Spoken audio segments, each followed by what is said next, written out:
Hello everyone. तो कैसे हैं आप लोग? उम्मीद है आप लोग बिल्कुल स्वस्थ होंगे और अच्छे से पढ़ रहे होंगे। हम लोग पिछले क्लास में dual nature of radiation and matter को स्टार्ट किए थे। फोटो इलेक्ट्रिक इफेक्ट क्या है, आइंस्टाइन्स का फोटो इलेक्ट्रिक इक्वेशन को पढ़े थे। लास्ट में आपको याद होगा थ्रेशोल्ड फ्रीक्वेंसी और थ्रेशोल्ड वेवलेंथ का चर्चा किए थे। अब उसी में हम लोग आगे बढ़ते हैं। फोटो इलेक्ट्रिक एक्सपेरिमेंट, ठीक ना। इसमें बहुत ज़्यादा तो अब कुछ नहीं पढ़ना है। फोटो इलेक्ट्रिक एक्सपेरिमेंट के अलावा एक डेविसन जर्मर एक्सपेरिमेंट है और एक मैटर वेव से रिलेटेड जो डी ब्रॉगली वेवलेंथ है उसका कंसेप्ट सीखना है। थियोरेटिकल पॉइंट ऑफ व्यू से चैप्टर छोटा है। तो देखेंगे ये इवैक्यूएटेड ग्लास चैम्बर है, ये कैथोड हो गया, मेटल कैथोड हो गया और ये एनोड हो गया। अब जो है जब हम लोग कैथोड पे लाइट को इंसिडेंट कराते हैं तो आप जानते हैं कि मेटल पे लाइट जब इंसिडेंट होता है और अगर स्मॉल वेवलेंथ का लाइट इंसिडेंट हो तो इससे इलेक्ट्रॉन इमिट करता है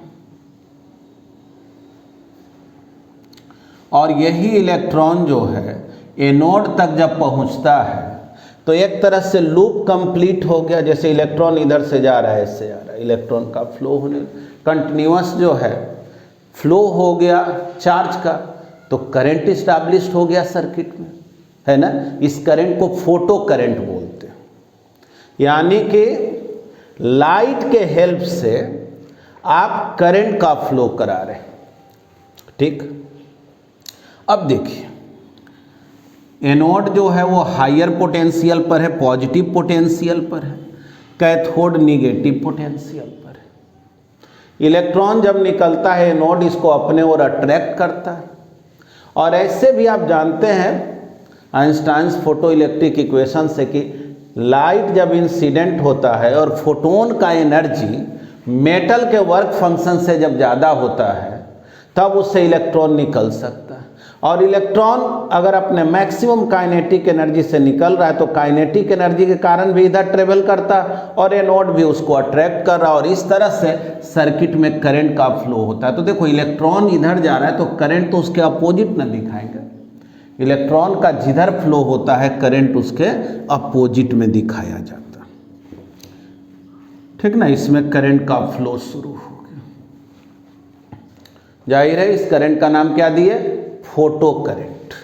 यहाँ लिख दे रहे हैं, चलो इसको आईपी से डिनोट करेंगे और इसको बोलेंगे फोटो करंट। देखो ये जो बैटरी का वोल्टेज भी दिखाया गया है इसको हम लोग एक्सेलरेटिंग वोल्टेज भी बोलते हैं।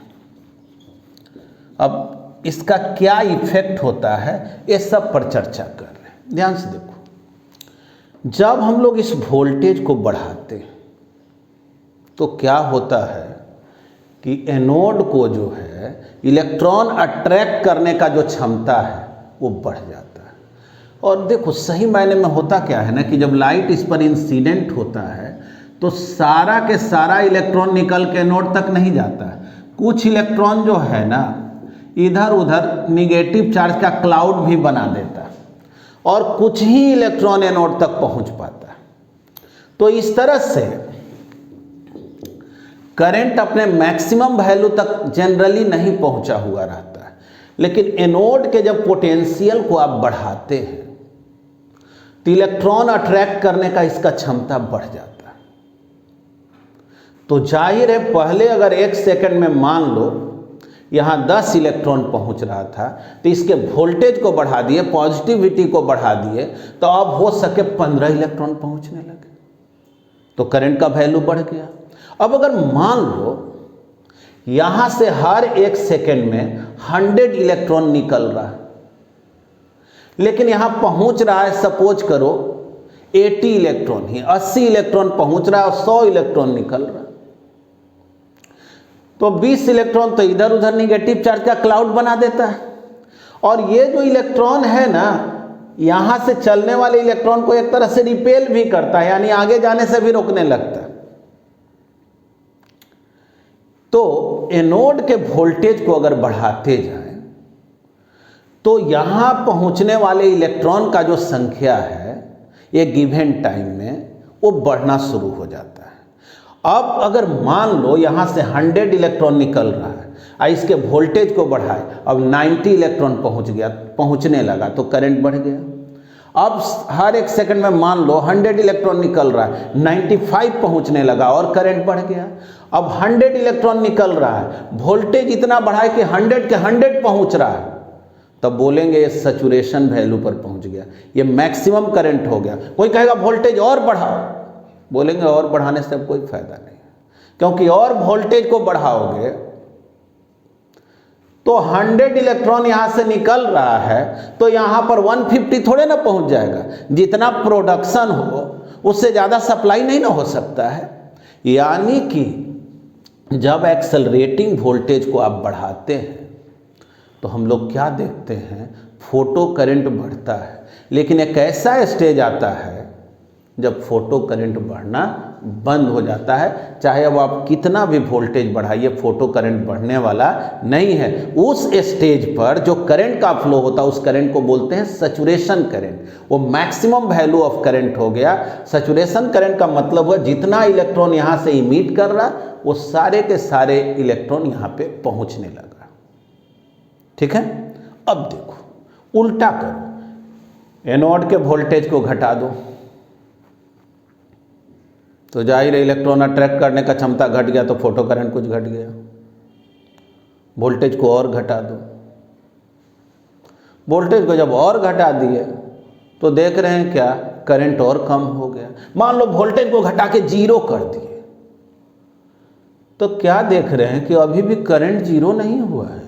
जो इलेक्ट्रॉन यहाँ से निकल रहा है वो इलेक्ट्रॉन जो है, कुछ इलेक्ट्रॉन पहुंच जा रहा अपने काइनेटिक एनर्जी के कारण। यानी एनोड के वोल्टेज को हम 0 भी कर देते हैं तब भी इसमें करंट का फ्लो हो रहा है। भले वो स्मॉल अमाउंट के करंट का फ्लो हो रहा है लेकिन करंट का फ्लो हो रहा है। क्यों हो रहा है वो? क्योंकि यहाँ से जो इलेक्ट्रॉन निकल रहा है उसके पास काइनेटिक एनर्जी है। आइंस्टाइन इक्वेशन से आप सीखे हुए, लाइट आकर के इंसिडेंट हुआ मेटल कैथोड पर और यहाँ से इलेक्ट्रॉन इमिट किया। तो इलेक्ट्रॉन जो इमिट किया वो अपने काइनेटिक एनर्जी के कारण एनोड तक पहुंचा और इस तरह से करंट स्टैब्लिश हो गया। अब चलिए, अब आप क्या किए कि एनोड के वोल्टेज को निगेटिव कर दिए। तो निगेटिव कर दिए तब वो क्या कर रहा है कि यहाँ से जो इंजेक्टेड इलेक्ट्रॉन है, यहाँ से जो इलेक्ट्रॉन चला है इमिटेड इलेक्ट्रॉन, उसको ये अट्रैक्ट करने के बजाय रिपेल करने लगा। फिर भी अगर मान लो स्ट्रांगली रिपेल नहीं कर रहा तब भी कुछ इलेक्ट्रॉन यहाँ पहुँच जा रहा है, यानी अभी भी करंट का फ्लो है। लेकिन आप इतना इसके वोल्टेज को निगेटिव कर दिए कि इलेक्ट्रॉन यहाँ से चल तो रहा है लेकिन यहाँ जाते जाते रुक गया, यानी ये नोड तक पहुँच नहीं पाया। तब बोलते हैं कि इस वोल्टेज को स्टॉपिंग पोटेंशियल बोलेंगे, है ना। मतलब अब जो है ना इस निगेटिव वोल्टेज के नीचे जाएं या इस निगेटिव वोल्टेज तक रहेंगे तो फोटो करंट 0 हो गया। यानी अगर कोई पूछे स्टॉपिंग पोटेंशियल क्या है, स्टॉपिंग पोटेंशियल को हम लोग V0 से डिनोट करेंगे। अगर कोई पूछे ना स्टॉपिंग पोटेंशियल क्या है तो बोलेंगे फोटो इलेक्ट्रिक एक्सपेरिमेंट में जब हम लोग एनोड के वोल्टेज को निगेटिव करते हैं तब ये इमिटेड इलेक्ट्रॉन को, फोटो इलेक्ट्रॉन को रिपेल करता है और एक ऐसा पर्टिकुलर निगेटिव वोल्टेज जिस पर फोटो करंट 0 हो जाए, उस निगेटिव वोल्टेज को हम लोग स्टॉपिंग पोटेंशियल बोलते हैं। देखो अगर हम लोग ग्राफ खींचे ना, इधर हम फोटो करंट को दिखा रहे हैं IP को और इधर दिखा रहे हैं अप्लाइड वोल्टेज को। यही अप्लाइड वोल्टेज है या एक्सेलरेटिंग वोल्टेज जो कहो। तो हम लोग क्या देखते हैं,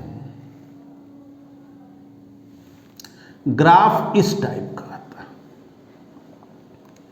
देख लो ये ग्राफ क्या कह रहा है, पोटेंशियल 0, करंट इतना, पोटेंशियल और बढ़ाओ करंट बढ़ गया, करंट बढ़ गया, पोटेंशियल बढ़ाओ करंट बढ़ गया। अब करंट मैक्सिमम वैल्यू पर पहुंच गया। तो ये जो आया, यहां जो वोल्टेज आया, बोलेंगे कि अब ये सैचुरेटेड करंट हो गया। अब इसके बाद वोल्टेज कितना भी बढ़ाओगे करंट का वैल्यू बढ़ने वाला नहीं है। देखो एनोड का वोल्टेज जीरो कर रहे हैं फिर भी करंट है, वोल्टेज बढ़ा रहे हैं करंट बढ़ते जा रहा है क्योंकि इलेक्ट्रॉन अट्रैक्ट करने का क्षमता।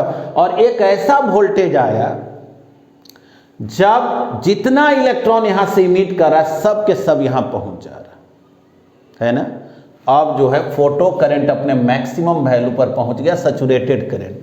अब देखो इधर क्या दिखा रहा है, वोल्टेज को निगेटिव किए यानी एनोड के वोल्टेज को कम किए, पोटेंशियल क्या हो रहा है, सॉरी करंट क्या हो रहा है, कम हो रहा है, करंट कम हो रहा है। देखो इस निगेटिव वोल्टेज पर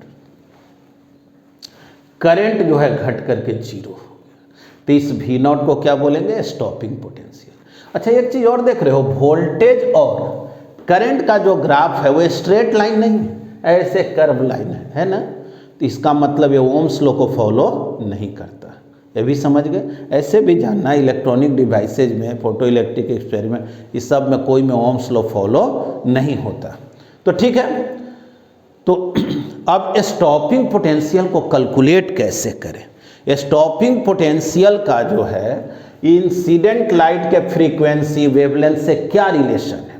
अगर मान लो कोई तुमसे कहे कि भाई हम सैचुरेटेड करंट को बढ़ाना चाहते हैं, अब क्या करें, वोल्टेज तो हम बढ़ाते जा रहे हैं लेकिन करंट बढ़ ही नहीं रहा, तो बोलेंगे क्या करोगे। अगर मान लो 1 मिनट के लिए कोई कंपनी है हर महीने 100 कार प्रोड्यूस करती है, प्रोडक्शन करती है, और 100 के 100 कार बिक जाता है।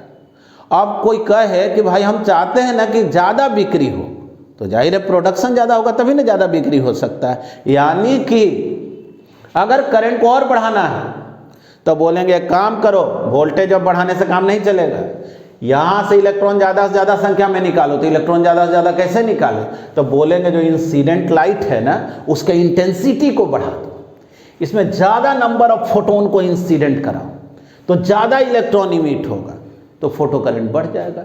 मतलब कि लाइट के इंटेंसिटी को अगर बढ़ाओगे तो इमिटेड इलेक्ट्रॉन का संख्या बढ़ जाएगा, तो सैचुरेशन करंट का वैल्यू बढ़ सकता है। ये भी याद रखना, सब ऑब्जेक्टिव क्वेश्चन में पूछता है। ऐसे हम नोट्स जो देंगे ना उसमें सब चीज़ डिटेल में लिखा हुआ रहेगा, इंटेंसिटी का क्या इफेक्ट होगा, एक्सेलरेटिंग वोल्टेज का क्या इफेक्ट होगा, ये सब चीज़ पता चले। अब देखो, अब हम लोग बात करते हैं कि स्टॉपिंग पोटेंशियल को निकालेंगे कैसे। देखो हम डिफिनीशन लिख नहीं रहे क्योंकि नोट्स में जो है ना सब चीज़ लिखा रहेगा, समझा दिए स्टॉपिंग पोटेंशियल का डिफिनीशन क्या होना चाहिए। अब तुमको कैलकुलेशन बताते रहे।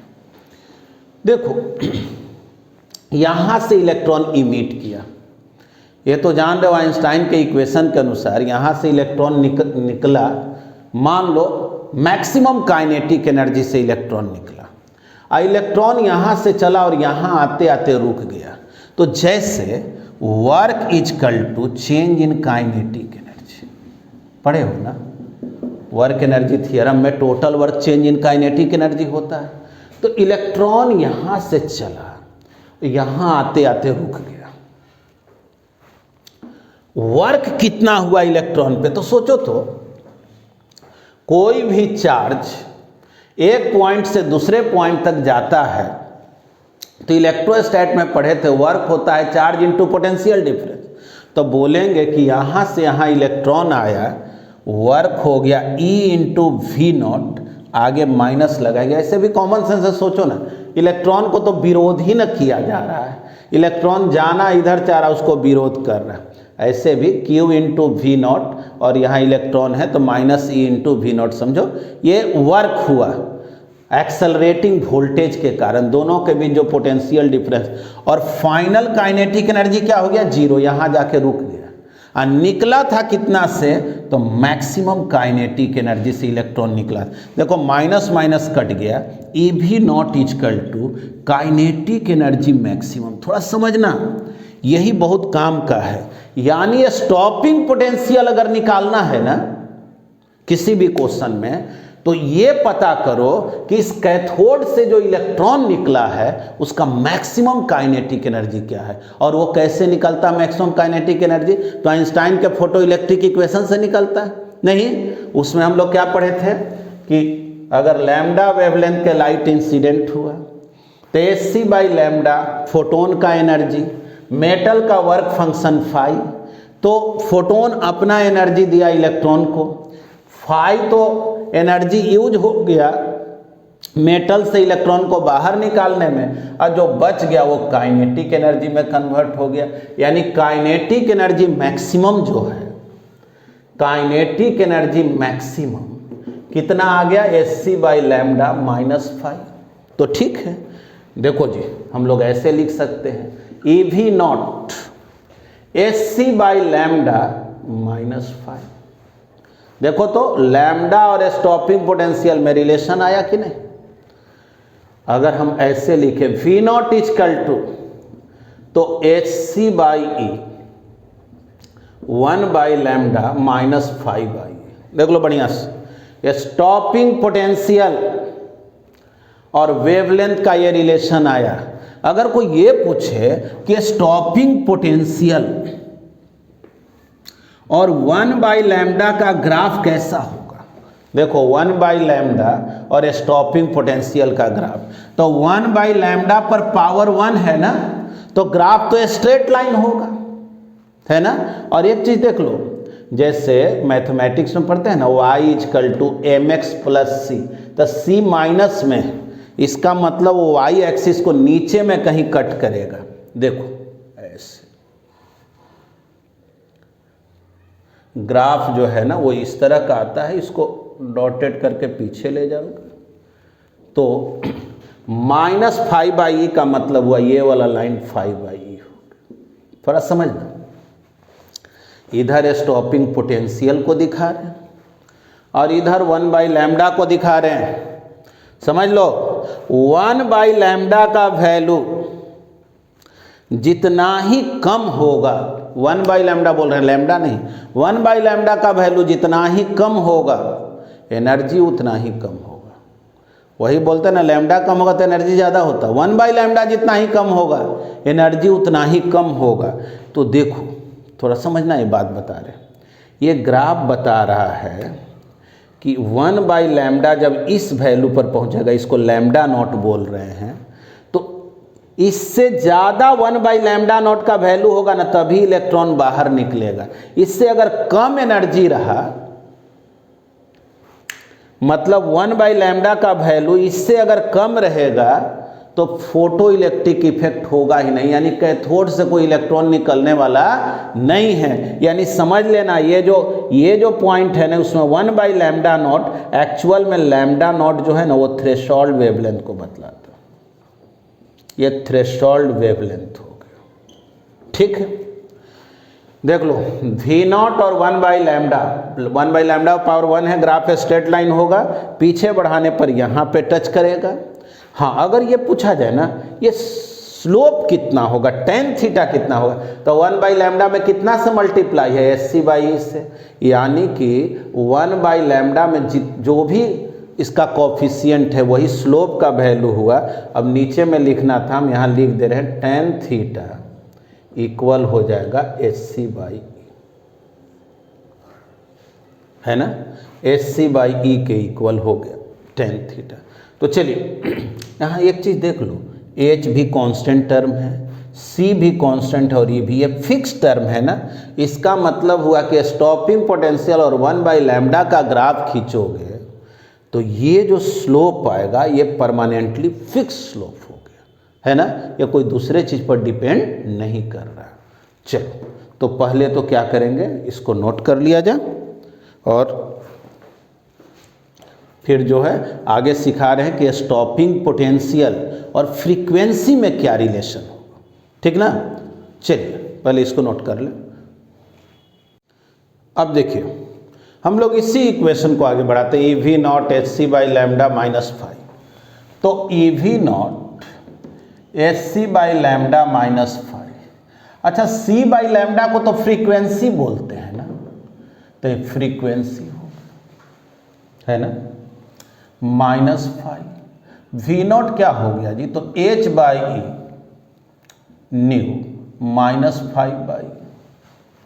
अब स्टॉपिंग पोटेंशियल और फ्रीक्वेंसी ऑफ इंसिडेंट लाइट, इसका अगर ग्राफ हम लोग ड्रॉ करें तो देखो फ्रीक्वेंसी पर पावर 1 है, फिर ग्राफ स्ट्रेट लाइन होगा, निगेटिव में जो है ये इंटरसेप्ट है, यानी कि ये भी जो है ये वाई एक्सिस को नीचे में कट करेगा, ये जो है फाई बाई ई है, टेन थीटा का वैल्यू एच बाई ई,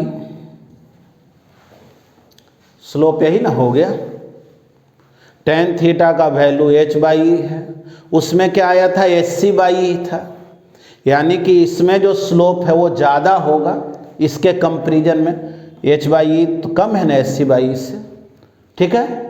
तो अब इसमें कुछ नया तो है नहीं, मतलब स्टॉपिंग पोटेंशियल और इंसिडेंट लाइट के फ्रीक्वेंसी के बीच ये रिलेशन। हाँ एक बात जानना, ये जो फ्रीक्वेंसी का पॉइंट आया, इस फ्रीक्वेंसी से ज़्यादा फ्रीक्वेंसी, देखो ये डॉटेड लाइन क्यों बनाए हैं, क्योंकि ये एग्जिस्ट करने वाला लाइन नहीं है, मतलब इससे कम फ्रीक्वेंसी के लाइट को दोगे ना तो इलेक्ट्रॉन यहाँ से निकलने ही वाला नहीं है, मतलब ये एक्सपेरिमेंट फेल है, कोई काम का नहीं। यानी कि एक सर्टेन फ्रीक्वेंसी से ज़्यादा फ्रीक्वेंसी का लाइट इंसिडेंट हो तभी ना ये एग्जिस्ट करने वाला है फोटो इलेक्ट्रिक एक्सपेरिमेंट। तो इधर हम लोग स्टॉपिंग पोटेंशियल को दिखाए हैं और इधर फ्रीक्वेंसी को दिखाए हैं, tan theta H by E हो गया, और ये जो न्यू नॉट जो दिखाए, माने ये पॉइंट पर जो फ्रीक्वेंसी दिखाई इसको क्या बोलेंगे, थ्रेशोल्ड फ्रीक्वेंसी। देखो बहुत बार न्यूमेरिकल में क्या करेगा ना कि ग्राफ बना देगा, न्यू नॉट का वैल्यू दे देगा और कहेगा तुमसे ना वर्क फंक्शन बतला। तो पिछले क्लास में याद करो ना, हम लोग वर्क फंक्शन पढ़े थे ना, एच न्यू जीरो क्या करेगा, 1/λ0 का वैल्यू दे देगा, वर्क फंक्शन बताओ। तो वर्क फंक्शन का हम लोग पढ़े थे ना एच सी बाई लैम्डा जी, यही ना, कारण कि थ्रेशोल्ड वेवलेंथ थ्रेशोल्ड फ्रीक्वेंसी अगर मालूम रहे तो वर्क फंक्शन आसानी से निकल जाएगा। तो चलो ये तो हम लोग फोटो इलेक्ट्रिक एक्सपेरिमेंट पढ़े। देखो इसमें कुछ कुछ एनालिटिकल क्वेश्चन, जैसे एक्सेलरेटिंग वोल्टेज को बढ़ाएंगे तो क्या होगा, तो बोलेंगे फोटो करंट बढ़ेगा, लेकिन क्या हमेशा बढ़ेगा, नहीं, जब सैचुरेशन वैल्यू पर पहुंच जाएगा तो नहीं बढ़ेगा। इंसिडेंट लाइट के इंटेंसिटी को बढ़ाएंगे तो क्या होगा, तो बोलेंगे इंसिडेंट लाइट के इंटेंसिटी को बढ़ाइएगा तो भाई फोटो करंट बढ़ेगा, क्योंकि नंबर ऑफ इजेक्टेड इलेक्ट्रॉन बढ़ेगा तो फोटो करंट का संख्या बढ़ेगा, है ना। अगर कोई कहे फ्रीक्वेंसी ऑफ इंसिडेंट लाइट बढ़ाएं तो स्टॉपिंग पोटेंशियल पर क्या इफेक्ट होगा, तो देखो न्यू जितना ही ज़्यादा होगा स्टॉपिंग पोटेंशियल ज़्यादा होगा, है ना। लैम्डा जितना ही ज़्यादा होगा स्टॉपिंग पोटेंशियल उतना ही कम होगा। तो ये सब रिलेशन तो आप समझ गए हैं, ये फोटो इलेक्ट्रिक एक्सपेरिमेंट है। अब इसी में आगे आपको बता रहे हैं एक टर्म है मैटर वेव। देखो मैटर वेव क्या है, लाइट वेव तो समझा, फोटोन है, फोटोन को मटेरियल पार्टिकल नहीं बोलते हैं। कभी सुने हो कि कोई मटेरियल फोटोन से मिलके बना है, नहीं। फोटोन जो है वो ऐसा पार्टिकल है जो एनर्जी को केवल अपने साथ कवर अप करता है और उसको ट्रेवल कराता है, एनर्जी का वो पैकेट है, वो मटेरियल पार्टिकल जैसा नहीं है, उसमें कोई मास वगैरह नहीं है, वो एक डिफरेंट काइंड हो गया। लेकिन अगर मटेरियल पार्टिकल का बात करें, जैसे इलेक्ट्रॉन का, प्रोटॉन का, न्यूट्रॉन का, ड्यूट्रॉन का, अल्फा पार्टिकल का, ये सब क्या है, मटेरियल पार्टिकल है। तो हम लोग क्या देखते हैं ना कि जो मटेरियल पार्टिकल है, जैसे इलेक्ट्रॉन ही है, इलेक्ट्रॉन का अगर कंटिन्यूअस बीम जाए उसी को कैथोड रे बोलते हैं। यानी मटेरियल पार्टिकल जो स्मॉलर साइज का होता है और उसका भी जब कंटिन्यूअस फ्लो होता है ना तो वो भी वेव नेचर को शो करने लगता है। और मटेरियल पार्टिकल जब वेव नेचर को शो करता है ना तो उसको मैटर वेव कहा जाता है। मैटर वेव मतलब मटेरियल वेव समझना, मटेरियल पार्टिकल से एसोसिएटेड जो वेव है ना उसको क्या बोलते हैं, मैटर वेव बोलते हैं। तो चलो पहले तो इसको लिख लो ऐसे, देखो पूरा कंप्लीट नोट्स, अच्छे से लिखा हुआ नोट्स, वो भी जो है अपलोड भी कर देंगे हर लेक्चर में, अलग से स्टडी मटेरियल में भी डाल देंगे, ठीक ना। तो इसलिए जितना लिखना चाहते हैं उतना लिख लें, नहीं भी लिखेंगे तो आपको उसमें मिलेगा, ठीक है। तो देखिए आगे हम लोग पढ़ रहे हैं मैटर वेव। तो मैटर वेव जैसा कि आपको बतला है कि मटेरियल पार्टिकल जब मोशन में होता है, इलेक्ट्रॉन, प्रोटॉन, न्यूट्रॉन, ये सब जब मोशन में होता है तो ये ड्यूअल नेचर शो करता है। पार्टिकल नेचर तो है ही, उसमें रेस्ट मास भी होता है, मतलब रुका हुआ में इलेक्ट्रॉन एग्जिस्ट करता है, तो पार्टिकल नेचर यानी मटेरियल पार्टिकल तो है ही। साथ में वो वेव नेचर भी शो करने लगता है। तो देखो हम लोग इतना तो जाने कि लाइट जो है एक रेडिएशन है, इलेक्ट्रोमैग्नेटिक रेडिएशन, इलेक्ट्रोमैग्नेटिक वेव है, और वो पार्टिकल नेचर भी शो करता है और वेव नेचर तो शो करता ही है, वेव ऑप्टिक्स ऑलरेडी पढ़े हुए हैं। तो डी ब्रॉगली एक कल्पना किए कि जब रेडिएशन दोनों नेचर शो कर सकता है, पार्टिकल और वेव नेचर, यानी मटेरियल पार्टिकल जैसा भी वो बिहेव कर दे रहा है और वेव जैसा भी बिहेव कर दे रहा है, तो ऐसा भी तो हो सकता है कि मटेरियल पार्टिकल भी वो दोनों नेचर को शो करे। यानी मटेरियल पार्टिकल जब मोशन में होता है तो वो पार्टिकल नेचर तो रखता ही अपने पास, साथ में वो वेव नेचर को भी शो करने लगता है। तो देखो यहाँ पे लिख दिए हैं, the waves which are associated with the particles like electron, proton, neutron, मतलब स्मॉलर साइज का जो पार्टिकल है उससे जो एसोसिएटेड वेव है उसको क्या बोलते हैं? Matter wave. De Broglie put the hypothesis on the basis of following observation. De Broglie जो कल्पना किए वो किस ऑब्जर्वेशन के आधार पे किए? बोले the whole energy in the universe is in the form of matter and electromagnetic radiation. Electromagnetic radiation मतलब कि जितना भी एनर्जी है या तो मैटर के फॉर्म में है, मास के फॉर्म में है, और नहीं तो वेव के फॉर्म में है, फोटोन के फॉर्म में, यही दो फॉर्म में एनर्जी है। तो जब मास अपने एनर्जी को, मतलब मास को कन्वर्ट किया जा सकता है एनर्जी में, तो एनर्जी को भी कन्वर्ट किया जा सकता है मास में। तो वो सेकेंड जो है, as the radiation has got dual nature, matter should also possess dual nature, यानी मैटर भी ड्यूअल नेचर को शो करेगा, मटेरियल पार्टिकल भी जो है ना वो दोनों नेचर को शो करेगा, करना चाहिए। मतलब उनका ये हाइपोथेसिस हुआ, ये कल्पना हुआ। अब जो है थोड़ा समझेंगे तो वो ये सोचे कि आखिर मान लो हम लोग तो पढ़े कि लाइट वेव जब रहेगा तो momentum h/λ, energy h new, अगर इलेक्ट्रॉन कंटिन्यूअसली मूव कर रहा है उससे जो एसोसिएटेड वेव है उसका एनर्जी हम क्या लिखें, उसका वेवलेंथ क्या लिखें? तो देखो जैसे जानते हो एनर्जी क्या होता है? h न्यू, या एनर्जी को ही लिखते हो hc/λ। साथ में सपोज करो इलेक्ट्रॉन है, तो ये भी तो हम लोग जानते हैं कि कोई भी पार्टिकल जिसके पास मास m हो वो टोटल एनर्जी कितना रखता है अपने पास? मास एनर्जी रिलेशन ही ना है, m मास के पास एनर्जी होता है m × c², इतना एनर्जी होता है। तो ठीक है, एक तो हम लोग समझे कि वेव नेचर को शो करे तो hc/λ एनर्जी है, और दूसरा हम बोल रहे हैं एनर्जी कितना है? mc²। अगर इन दोनों को इक्वेट करें तो hc/λ कितना हो गया? mc²। c कैंसिल हो गया, देखो तो लैम्डा कितना हो गया जी? तो देख लो c कैंसिल, तो यहाँ से अगर लैम्डा निकालोगे तो h/c आया, h/m × c आया क्या? बोलो, है ना? तो ठीक है, तो कोई कहेगा कि अगर इलेक्ट्रॉन में मोशन हो, इलेक्ट्रॉन भी वेलोसिटी से जा रहा हो, तो उससे एसोसिएटेड जो वेव है उसका वेवलेंथ निकालना हो तो क्या लिखेंगे?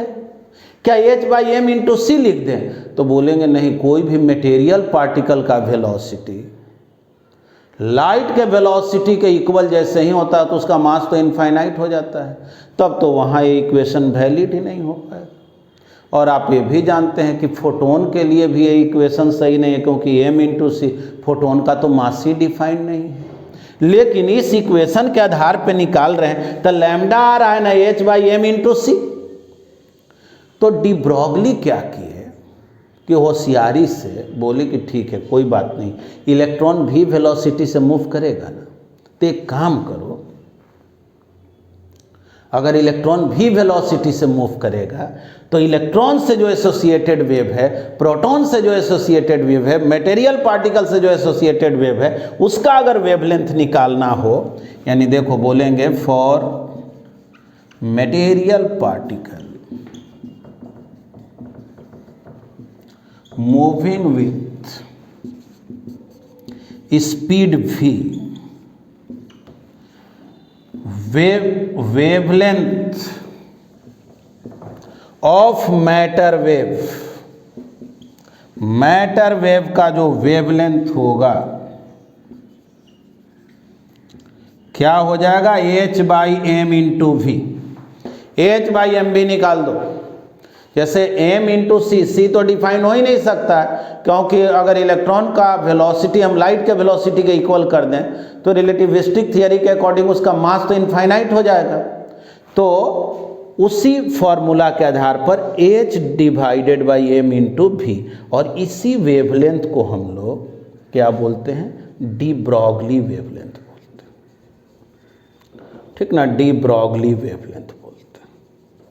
यानी कि अगर कोई कहे ना डी ब्रॉगली वेवलेंथ निकालो, तो इसका मतलब उस क्वेश्चन में जिस मटेरियल पार्टिकल के लिए डी ब्रॉगली वेवलेंथ पूछा जा रहा होगा, इनडायरेक्ट वे में उसका मास और वेलोसिटी दिया गया होगा या मोमेंटम दिया हुआ होगा, कुछ भी उसमें बताया गया होगा। एक चीज़ और जानना इसमें, ठीक है, मैं इस रिलेशन से तो निकाले, एक बात और इसमें जानना, जैसे आइंस्टाइन जो कंसेप्ट दिए, बतलाए ना, h/λ होता है, क्या होता है h/λ, मोमेंटम होता है किसका, फोटोन का। तो लैम्डा अगर निकालते तो h/p होता ना, बोलो, लैम्डा h/p यानी h/ मोमेंटम। तो ठीक है, फोटोन का जब बात होगा तो हम m इंटू सी नहीं लिख सकते हैं, क्योंकि फोटोन का मास डिफाइंड नहीं है। लेकिन अगर लैम्डा का वैल्यू हम निकाल रहे हैं और h/p है, अब p मतलब क्या होता है, मोमेंटम। तो अगर इलेक्ट्रॉन मोशन में है, प्रोटॉन मोशन में है, तो उसका तो मोमेंटम डिफाइन कर सकते हैं ना, तो h/m इंटू वी लिख दिए मोमेंटम के जगह, है ना, ये तो लिख सकते हैं। तो एक्चुअल में जो डी ब्रॉगली जो कंसेप्ट दिए ना, ये कोई ऐसा नहीं है कि कोई प्रूफ के साथ वो कंसेप्ट दिए, वो केवल एक हाइपोथेसिस दिए, वो कल्पना की, इमेजिनेशन था उनका, कि जैसे मोमेंटम होता है कोई भी रेडिएशन का जो फोटोन के लिए हम लोग निकालते हैं, तो मोमेंटम क्या होता है, फोटोन पार्टिकल का h/λ। तो अगर इलेक्ट्रॉन मोशन में है तो उसका भी मोमेंटम अगर h/λ लिखें और उसका लैम्डा, उससे एसोसिएटेड जो लैम्डा निकाले h/p, यानी कि भले फोटोन के केस में हम मोमेंटम मास इंटू वेलोसिटी नहीं लिख सकते, क्योंकि दिक्कत क्या है, उसका वेलोसिटी लाइट के इक्वल होता है, और प्रॉब्लम ये भी है कि उसका मास डिफाइंड नहीं होता है। लेकिन इलेक्ट्रॉन प्रोटॉन के केस में तो हम m इंटू वी लिख सकते हैं ना। तो h/mv यही इनका आइंस्टाइन के ही फॉर्मूला के हेल्प से निकाला हुआ, अपने हाइपोथेसिस के हेल्प से निकाला हुआ वेवलेंथ था, जिसका नाम दिया गया डी ब्रॉगली वेवलेंथ। हालांकि ये हाइपोथेसिस था, इसका ये कोई प्रूफ नहीं दिए थे, ये केवल इमेजिनेशन किए थे। तो बहुत दिनों तक तो इसका प्रूफ आया ही नहीं कि ये जो इमेजिनेशन किए हैं वो सही है कि नहीं। बाद में एक डेविसन जर्मर एक्सपेरिमेंट आया, और डेविसन जर्मर एक्सपेरिमेंट वेरीफाई कर दिया कि इनके द्वारा दिया गया जो स्टेटमेंट है, हाइपोथेसिस है, वो सही है। यानी कि आप मैटर वेव के लिए वेवलेंथ निकालना हो तो बेहिचक इस फार्मूला को यूज में ला सकते हैं। तो देखिए, अभी के क्लास में हम लोग क्या क्या सीखे, फोटो इलेक्ट्रिक एक्सपेरिमेंट सीखे और मैटर वेव को सीखे। अब एक छोटा सा टॉपिक है डेविसन जर्मर एक्सपेरिमेंट, बहुत जल्द उस पर भी लेक्चर बना करके जल्द ही उसको अपलोड कर देंगे, और तब ये टॉपिक थियोरेटिकली फिनिश हो जाएगा। फिर प्रॉब्लम से रिलेटेड कंसेप्ट सिखा देंगे, और इसके बाद जो है ना, फिर हम लोग आएंगे सेमीकंडक्टर यानी इलेक्ट्रॉनिक डिवाइसेज जो टॉपिक है। ठीक है, थैंक यू, धन्यवाद।